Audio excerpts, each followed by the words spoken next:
Hey everybody, I'm really excited about today's episode. I talked with my friend Amanda Rickman, and we had a really great conversation about building a career in real estate and all that entails. Amanda shared about her transition from cake shop owner to realtor and how she sets herself apart by sharing about far more than the housing market through her social media and community presence. We also talked about the inspiration that drives her to consistently give back to the community. Without any further ado, here's my conversation with Amanda Rickman. All right, welcome to the Building Thinkers podcast. Today I'm joined by my friend Amanda Rickman, and I'm so excited. We're going to be digging into real estate. We're going to be talking about, I think, some career transitions and productivity and just kind of what's going on in this crazy real estate market right now. And so, Amanda, thank you so much for joining today. Yeah, I'm excited to be here. All right. Okay, one of the things we like to start off with to get us kind of rooted in where we're starting from is there a story of how we know each other from your perspective of when we met or anything like that? So it's kind of crazy because it was so long ago, and it doesn't seem that long ago, but it was a long time ago. It was like 10 years ago, probably. I had a cake shop, and I had actually met your husband before you. I met him at the Y, and he was on the board or he was maybe a chamber ambassador for the beauty chamber. I don't know. I think But both at that time. maybe, I don't This was know. before kids. We had lots of time. This is before children for you. But yeah, he came to the ribbon cutting, he brought you, and then you would come in and work a lot of times, and you even painted little like cake pictures for me to put on my wall in there. And yeah, that's how I got to know you. Yeah, I came in and I ate a lot of kolaches during that time period of my life. Yes. I mean, I'm a good 10 pounds lighter because I don't do that anymore. No, same. Yeah, I loved your shop and it was a really fun time. We were living in Kyle at that time and I enjoyed making those little paintings because it was a beautiful shop. So we live locally nearby, right down the road, and we also both are Aggies, so Gig 'em Whoop and all those things. Yep. And I think we also share an affinity for alpacas because I Yes. see back there in your Oh, background. yes. I mean, llamas are fine, but they kind of like they look like they might cut you. Alpacas are so furry and cute, and I strive to have some alpacas one day. Okay, I'm just waiting for it because you're closer to that possibility. So I've got my goats, and you have a horse and two donkeys. Do you have donkeys? Or We those your have neighbors? five donkeys, and they were actually like originally my mother-in-law's. My mother-in-law lives next door, but they go back and forth between our land because she actually deeded us our land. And I rescued a horse that was on a listing of mine last year, but now he's been rehomed because one of the donkeys did not like him, and it was just Henry. a mess. Henry's in Elgin now. Oh, he has a new happy home. So, one of the things I'd love to talk about, Amanda, is that transition. If you can go back to, I know it was really hard to own that business and to make the decision to step away from that, to make a career transition. And I know that was a long time ago, but can you take us back? Because I think in the last couple of years, so many people have had to do a variety of career transitions. And I think that there are lessons learned in there. So, anything you want to share just about that time and that story? I would say so. When I went to A&M, I graduated the worst year ever, 2008, whenever the world was falling apart. Nobody was hiring, so I decided to go to pastry school because it was during that time where cake shows on Food Network were super popular, and I was like, I want to do that. And so I went to pastry school, which now I'm like, why did I go to pastry school and spend all that money doing that when I could have just taken some cake classes for a lot cheaper?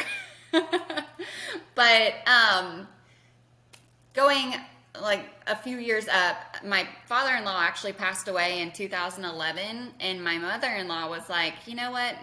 Let's open a cake shop. And I was like, are you sure? Okay, let's do it.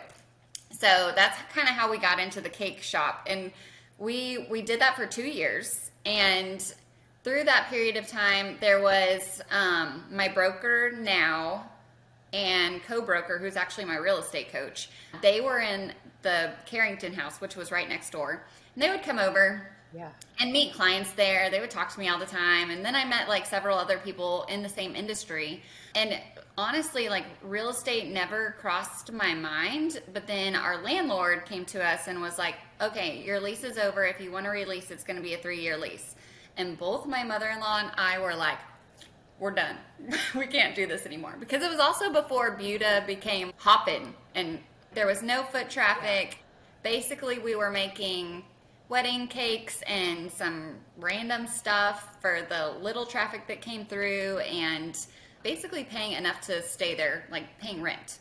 So whenever we decided not to continue our venture, I had to just sit down and think, what do I want to do? I mean, I have a degree from A&M. I graduated with a degree in ag leadership and development. I knew I could get a job, but I didn't really want something, after having the flexibility of being your own boss, I didn't really want to be underneath somebody else and have a ceiling on what I could make. So I did research, and I actually met with some of the realtors that came in, and I was like, you know what, I'm going to do this. I'm going to get my real estate license. And I remember I told my husband that I was getting my real estate license, and it was 100% commission. And literally, I was so broke at the time, like nobody, like I couldn't even get a credit card. They were like, you don't have any money, so why would we give you a credit card? So I put all my real estate. Make you a cake. Yeah, like I'll pay you in cake. Yeah.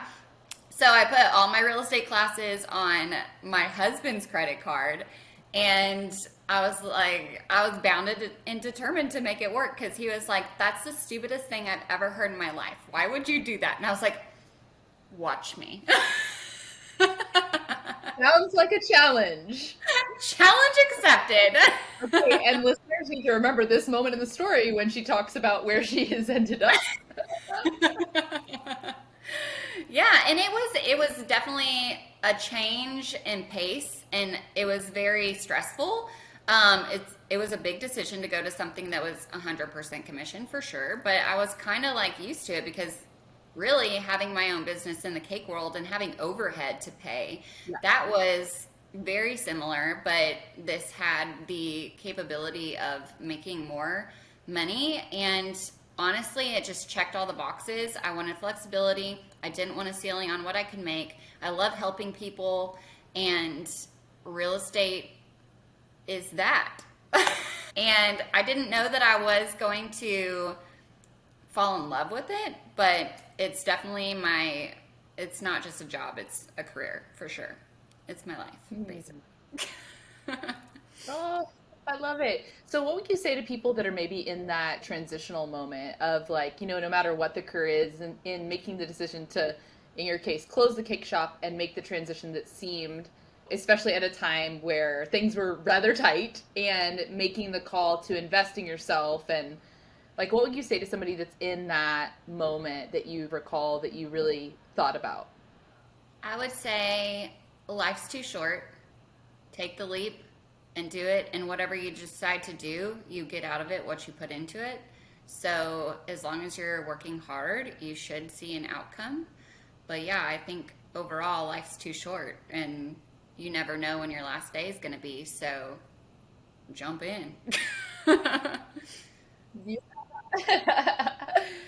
Yeah, and I think, that really takes us to, in all sorts of different industries, people are learning so many different things, and I think that there is this profound insight in simplicity. And so when it comes to real estate now, the career you've had for the last 9 years, the career that you've fallen in love with, and she won't toot her own horn on this, but that has been really successful in and has grown so much, what is it that if only people knew when it comes to real estate? I would say if only people knew what realtors really do. I mean, and that's not just like part-time realtors, but realtors that actually put their all into it. It's more than just going to open a door. It's more than selling houses. I like to say that we serve, not really sell. It's a sales job, but honestly, like throughout it, you're building relationships. It's more so about like being innovative and learning all the new things that are coming your way. How's the market doing?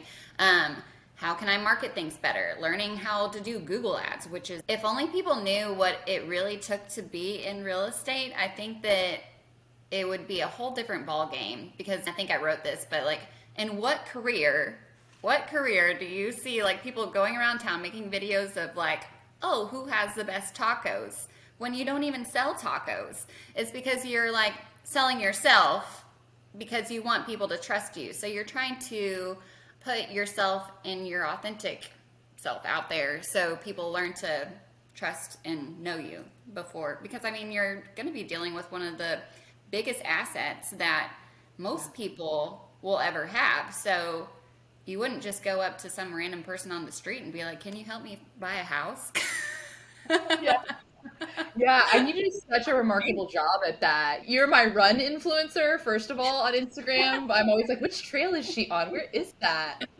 These are our Instagram messages back and forth or about things like that. You're very good. You're a trustworthy influencer in all of the ways. And that's one of the things that I've really noticed about just kind of following you and being in the same local space. And it's interesting because we do a little bit more of our life now in Wimberley because our kids go to school there, but but Jeff's business is still in Buda. So we have kind of multi local friendships around the area. And I see you being so authentic into who you are and sharing. And I think that that does come out just naturally in as you share on Instagram and are making reels and things like that, things that are really meaningful and helpful for people. And then they come to you, and it might be a relationship that just starts there. And it doesn't come for years until they're ready to sell their home, or they're looking, or they want to, they have a realtor, but their friend needs one in the area or something. And so I just want to say from locally and being around that you do a remarkable job at that. And it's really clear too that you do give your all to your clients, that people are in different phases of life, and I know some people do that work part-time, and that's wonderful. You really are all in. And then I think what becomes really valuable for people about that, beyond of course all the logistics of you're in the contracts and all of that, but is knowing the market and knowing, to your point, staying up to speed on the information that is dynamically changing, that is complex in that there's so many factors that contribute to the changes that happen in the market. It's not like an isolated field where it's only that.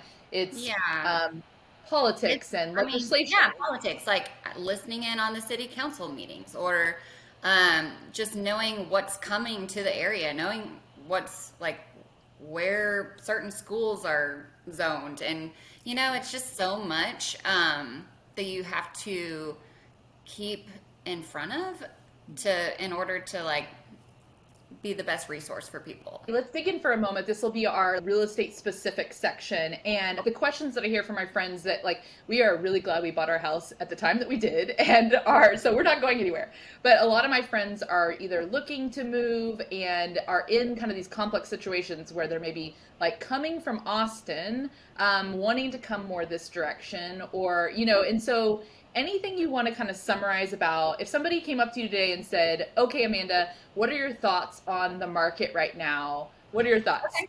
So the past 3 years were an anomaly. The interest rates were ridiculously low. So and that was creating a lot of buyer demand. But at the same time, sellers would put on their house on the market. Buyers would have to pay a ridiculous amount over the asking price, which I don't know where people were getting this money, but they were paying a ridiculous amount over the asking price to get this lower interest rate. So now they're stuck with a higher priced home with a low interest rate. And now we're kind of going through a correction, if you will, because they lowered interest rates to do a correction after COVID. And personally, I feel like the interest rates were left low too long because it just made values skyrocket a vast amount that now correcting it because interest rates are higher, prices are coming down a little bit, but people selling their homes are like, dang it, I missed the boat. But it's actually a great time. It brings me back to pre-COVID to where I'm a little bit slower, but it's a nice change of pace, and it gives each party kind of the ability to negotiate. It's not just one-sided. So on the buyer side, people are freaking out because the interest rates are high. But this gives you the ability to purchase a home and actually maybe get a deal on it. So then, and if you can afford to, like at this interest rate, I would go ahead and buy. And then you can refinance whenever the rates get better. And there's all different kinds of strategies that lenders are doing, like a 2-1 buy down, to where the seller gives seller concessions to buy down the rate for the first 2 years. And during that time, then you can refinance if the rates get better. And there's, on the seller side, it's taking a little longer for things to sell. But honestly, I just think it's more of an equal playing field. Because I don't know, I like it. Now, if rates go down to like the 4s, that would be perfect. No one can predict exactly what's going to happen, but based on what you're reading and seeing and staying up, where do you think we're headed in the next 2 years? So the things I've read, and it changes every day, because what I've learned is experts in our field can project, but they cannot predict. And it's all very much so directly impacted by inflation. They were expecting the inflation rate to go down a little bit, and as that eases, that typically will make the interest rates go down as well. It's been a little willy-nilly, so we'll see what happens. They're expecting for this year, at least, to not be as volatile as last year with the interest rates, because people will get pre-approved and the interest rate would be like, oh, it's 5%, I'm good. And then by the time we're under contract, they're at like 8%, which totally changes what you're pre-approved for. So it was a lot of going back to the lender and having the lender check numbers on certain houses and making sure that they're in a comfortable spot. And property values tax-wise went up astronomically too. So there was just a lot in it, and you have to be there to help people understand and make sure that they're going to be okay once they get in this situation, because taxes typically do go up per year. So you don't want somebody to buy at the tip top of their budget and then the next year they're already priced out because of the taxes. So, and this year we're hoping that taxes go down a little. Who really knows? Nobody has a crystal ball, but I wish I did. But you'd be really popular. Things are sitting longer, and Texas is a non-disclosure state, so the appraisal district doesn't know what things actually sell for. But they're seeing on Realtor.com and Zillow that things are going down in price and things are sitting longer. So hopefully taxes follow that, but we'll see. Otherwise, they're going to be bombarded with protests. That's making me think about one of the things that you wrote in our notes document is about just the time period of the last couple of years and how you decided to shift some of your working style. Can you talk to us a little bit about that? I think a lot of people also, this resonates of, we get into this just hustle culture and we get into more, and I really get this because I am a bit of a workaholic at many times, and it sounds like you had some of that journey yourself. Oh my Lanta. The last 3 years were so hard because it was like if you were working with a buyer, as soon as something hit the market, you had to be like, okay, you got to leave work. We got to go see it. If you want it, you have to decide now. And it was just so exhausting. I mean, I had some buyers that one couple that was moving from Washington, I think, we put in 17 offers before we actually got chosen.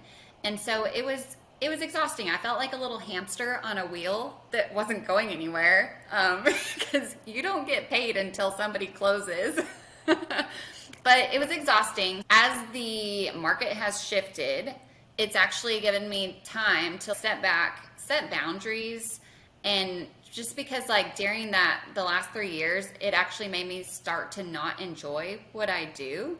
I was talking to people from like 6 o'clock in the morning, people would start texting me up until like 10:30 at night. And if you know me, you know that I'm not a night owl. I'm in bed by like 9 because you're up and running every morning. So I had to step back. I had to set boundaries, and people understand that. I mean, people know that we have lives too. And not many realtors are good about setting boundaries because you are on other people's time. Like I said before, life's too short and you don't want to spend it all working. Yeah, and I'm wondering, digging a little further into that, is it something that, so I find for me, this is something that it's some of my own internal soundtracks. It's actually not what other people are even putting onto me. I don't have to respond at that rate, but I'm used to it myself. Let's dig into also working for yourself. I'm also an entrepreneur. I make my own schedule and have clients. And so there are times when I'm definitely on my client's schedule. And so I'm available when they need me. And there's other times when my time is blocked and I'm working on a different project or something that I want to put out into the world. So talk to me about what you've learned about productivity, being self-employed. What are some of the strategies that you've used? You talked a little bit about time blocking. I've played with that too. What's your kind of daily routine? Anything on that? It's definitely hard time blocking as a realtor, and it's a goal of mine every year, and every year it doesn't happen because you're on other people's schedule. I have like kind of time blocking, like to where I know I'm going to get up, I know I'm going to get my run in because that helps me be productive. And then I've been trying to do a little reading. I'm not a reader, trust me. And so I dabble in reading and then check on what's new on the market and check in on people. And I try to do like an hour, they call it an hour of power in real estate, to where you're just in it to win it. You're checking in on people. You're going through like following up with your database, different stuff like that. Something that has helped me, I will say, is so 3 years ago, Laura O'Brien and I started a team, and we started Modern Roots Realty Group, and we only have a few members. There's 6 of us in all, but we hired one person to do operations and marketing for us. So, and she's also a realtor, but we pay her separately for that, and transaction coordinating. So you have to be good at delegating some things off to other people in order to make the best of everything. So I think that that's really helped. And whenever it comes to like taking time off, or if I'm on vacation, it helps having a team, because the team is there to be able to like show a client houses if you're gone or something along those lines. But I don't know, no day is the same. Yeah. But those are the pieces that you have in place that are the bookends and the things that are the non-negotiables. And she is at the trail all the time. It is hard. I will say, like, so this year I have a goal of doing 100 miles a month, and the trail, like crushed granite, is pretty hard to run on. So I've been like going to Plum Creek to run, like, so I can run on the road. So I've been kind of cycling in some road runs, and especially if I'm getting up at the wee hours of the morning and it's going to be dark outside, I like to be in a neighborhood, because out there we might get eaten by mountain lions or something. I don't know. Possible. I have not seen mountain lions yet on the trail, but I don't go in the wee hours of the morning, so maybe there's that. I don't know if you give yourself quite enough credit for the discipline of the consistency in running, the setting goals of the 100 miles and all of that piece, because I think that structure, you have a lot of structure. I don't think just anybody can be in a work for themselves role and find that discipline and success. And so I think that that's really powerful, and is a testament to your willingness to put that stuff in to get it out for yourself and for your clients. What are some of the things that you find helpful in either research or resources when it comes to real estate, or the things that you're trying to learn that you may want to share with people that are in the market or wanting to learn more, or maybe other realtors? I would say, so I get on to, it's called Keeping Current Matters. I get on there a lot, and a lot of it is more on a national level, but most of the time all our markets are generally the same. Austin is its own kind of little animal sometimes. We're one of the ones at the top as to where people are moving to or whatnot. But overall, it's interesting because it is very much the same market nationally. Just with interest rates and everything. Even whenever I'm doing real estate coaching, like my real estate coach is actually in Nashville, and it's very similar. it's very similar. But Keeping Current Matters is a great resource to just kind of look at. It talks about if you're wanting to buy a home this year, if you're wanting to sell a home, if you're, what are they predicting or not predicting, projecting the market to do. But yeah, it's a good one. Okay, that made me think about your real estate coach. Is there anything that you've learned from that relationship and connection that you want to share that's been meaningful to you or impactful? I would say it's definitely a big accountability thing. It's expensive, don't get me wrong, but it holds me accountable to do the things that I'm wanting to do. So, and he also brings up good ideas of different stuff that I can be doing or different ways that I can market properties. I mean, it's honestly, it's an accountability thing because I'm a huge people pleaser. So, I typically do what I say I'm going to do if I tell somebody I'm going to do it. I got it. Okay. So you don't need the run buddy because you've already got that rolling and you know that habit, but this has been one to help you develop into the space and, Yeah. Grow your career. Yeah, That's for awesome. sure. Yeah, I think people, especially when they're starting out, I'm thinking back to you shared being broke at that initial moment, and it's so hard to know where to invest when you're starting off. So maybe two questions I have here are, at what point did you decide to invest in a coach? Because I think people are, yeah, again, nervous when they don't have the income yet, but they need to invest in order to help get the income. And same thing, let's talk about that first, but then also you talked about your team. When Mhm. did you make the call to invest in that? Two big people investments. So, investing in coaching, it was, I think, my second year of real estate. And my broker has always been a real Tom Ferry fan, which is a big real estate coaching firm. And so we would go to the conference each year, and she was like, "You need to sign up for coaching." Oh my gosh, that's like $7,000. And they were like, "I promise that you will double your money or whatever." And I was like, "Okay." And so it sounds like you felt the investment has been worth it. Oh yeah, I mean I've done it from year 2 up until now, and I've Yeah. so 7 years. It's great. I mean it keeps my mind going. Just being innovative and learning different things that other people are doing, and they're really big on follow other realtors, see what they're doing, and do the same thing. They're not in your area, blah blah blah. It was a great investment. And then, okay, and now what about the team like that you grew?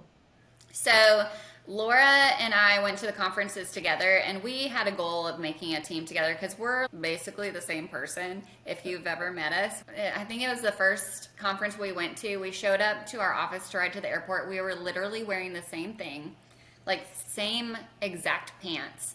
It's good because we're very much the same person personality wise, but she's much more organized and like a little more left brained, and I'm like blue, like social butterfly, like so it's a good mix because somebody has to keep me on the ground. Yeah, your powers combined. Yeah, and so at the conference, it was when they were still doing like breakout sessions, and we went to some breakout sessions about building teams, and it took a long time for us to actually do it because we wanted to have it organized, and we didn't want to have a typical team. Most real estate teams, the team leads are the listing agents, and then they have buyers agents under them. We are here to create a culture, and we want people to market themselves. We want them to have listings and do their own thing, but we want to provide the resources and support and training and everything like that so people can be successful. Yeah. Ooh, I love it. Okay, what is one current problem or challenge that you're trying to figure out? Learn anything tech related. Like, I don't even know how you did this podcast. I'm really struggling on the Google ad front. I'm really trying on that. I've been listening to webinars. A past client of mine actually reached out to me because I had posted something about it on Instagram, and he was like, "Let me know if you need help with Google because that's what like. That's my life." I think that that's one of the biggest things. And on another note, just helping people understand interest rates and what you can do with that and how it's not a bad time to make a move just because the interest rates are high. Okay, a few years ago, you could get a house at a great interest rate, but you're paying an astronomical price. Right now, you can actually get a good deal price-wise, and it's a bad interest rate, or not bad, but it's not favorable. But once you refinance, then you're going to have a lower price home and a lower interest rate. So Right. it's kind of one of those things. Yeah. Just helping Yeah. people understand that. Well, that reminds me of one of my friends that came on, Erin Schultz. She has a women's education program around finance. So her company's called Her Personal Finance, and she's a amazing Harvard MBA that went and did all the consulting route and then started her own company. And what's reminding me of that is just the power of breaking down, in particular in finance, the seemingly complicated concepts to the simple base of them. And the more I talked with her and I went through her class and we really worked together on those concepts, the more I realized that it's one of those things within finances and interest rates and all of that that's like kind of complicated on purpose to keep some people not figuring it out. And so I think that there's a big place for realtors to be educators, really, to be in my space of learning and taking complex concepts, simplifying them. This is something I see you do on your reels, is this is what it means, and then let people make their own decisions, but you're putting it out there to educate them so they can make the best choices for their situations and families. Yeah, and all everybody's in a different stage in life, and my biggest thing with reels is just to provide value, and just let people know what's going on out here. I love consulting with people if they're thinking about buying or selling their home. Sometimes it's not the right time. I mean, it's a case-by-case basis, and it helps to talk to somebody. I'm not going to try and sell somebody a home whenever it's not in their best interest, you know? I saw that you talked about your investment property, so I wonder, is there anything you would tell people that are looking to start an investment property? So these are people that already have their homes likely, and they're now interested in real estate as an investment avenue. What would you say to them, or what are you thinking yourself? I would say, so I did it a different way. So we built our dream home. So it's not something that I could like sell this home and buy another home. So we actually had to put a big chunk of money down. But if you're just starting out and you're wanting to build a real estate portfolio, there's more simple ways to do that. So you could buy your first home with the lowest amount of money down that you can possibly do. Stay in that home for a couple of years, because you have to be in your primary residence for 2 or more years in order not to pay capital gains when you sell. Then you can rent that out for what your mortgage is after you save some money over the next couple of years and buy your next home.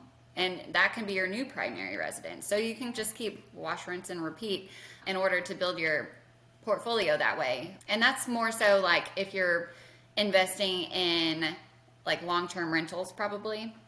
But we did a short-term rental, and we bought a little house down by Galveston. And yeah, it's been a learning experience for sure. This year we definitely took a loss, but So y'all are renting that out on Airbnb or something like that? Okay. yes, yeah, and I would manage it myself, but it's 4 hours away. So I actually hired a management to do everything, and she's spot on. And I've gotten so many great reviews on Airbnb and VRBO because she's Johnny on the spot when somebody needs something. It's always clean, everything. This is one of our like dreams at some point, and part of it is, I think it connects into another area that you and I share a passion for, which is design and watching way too much HGTV. And Amanda's house, you can see behind her, she has beautiful style. The idea of having an investment property, to me, one of the exciting things about it would be just setting it up, like all of the design and the pieces. Honestly, the best part so far is I thought was getting to set it up, because like you said, I don't know, if I didn't do real estate, I would probably be in interior design, because I love it. It's so much fun. That was so fun. And I had a goal of making it more of a Tulum vibe with rattan and I don't know, and not like somebody threw up seashells in there. And so one of the things you're looking forward to is being down there more and I definitely want to go and visit it more. This year, we really wanted to see how the rentals were going to go. So we bought it in March. So it's almost been a year. And we didn't get to rent it out until mid-May, I think, because we were getting it ready, going down there. We painted walls. We did everything. Changed out fans. But it was interesting because we saw when the slow times were. We saw when the busier times were. So won't go during those times because we need the rental money to take care of the mortgage payment. But this year I have a big goal of going down there more because we only went down there one time that we weren't working on it this past year. So, goals. the other thing that I see you doing is giving back to the community. And so in a really authentic way, always to our schools, and you're always involved in something that's really supporting others. Can you talk to us about where that comes from for you and what that means to you? My grandpa owned Red Simon Ford in San Marcos, and he was a big giver. And he always instilled in me to give back to the community that builds you. So real estate isn't just a career, it's also a vehicle to give back because it gives me flexibility. It gives me just the capability of giving back, whether it's my time or money. And it's just really important to me. And I think that it helps build you, honestly. We go to different schools, we stock their fridge. I volunteer at the races that are around town, and they're like almost every weekend. For the love of go, she started this race organization, and she does a lot of races for schools in order for the schools to raise money for different stuff. And I volunteer, me and another girl, Haga, we volunteered doing like the first mile station with water for the last 8 years, which is crazy. I think she's up to like 30 something races a year, and we can't make every single one of them, but it's fun and it's a good way to volunteer and just see all the people, and a lot of the same people run the same race, run all the races, so it's really cool. I'm a Homes for Heroes realtor, which is cool. So it's a program that people that are in hero fields like teachers, military, veterans, medical, firefighters, EMS, all those fun people that like risk their lives and do crazy stuff every day. We are doing a program to where like we actually give a chunk back of our commission to those people as a thank you kind of thing. So that's something cool. Easy way to give back. I love your heart for the community and care for teachers and all of the people that make our community really work, without whom our community wouldn't work. And they don't get paid near enough. I know. That's a whole deep dive topic we need at some point. Yeah.